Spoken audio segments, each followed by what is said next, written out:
Praise the lord. ఎంత ప్రార్థించినా దేవుడు నా ప్రార్థన వినట్లేదు అని బాధపడుతుంటున్నావా?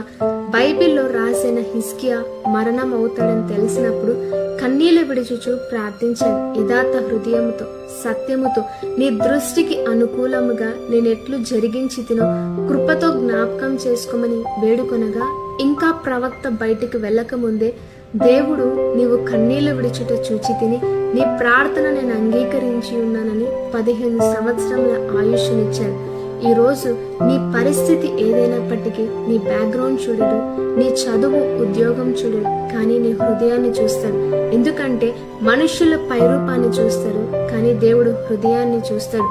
యథార్థత నీ హృదయంలో ఉందా? సత్యముతో ఆయన దృష్టికి అనుకూలంగా జీవిస్తున్నామా? లేకుంటే దేవుని దగ్గర క్షమాపణ అడిగి యథార్థంగా జీవిద్దాం.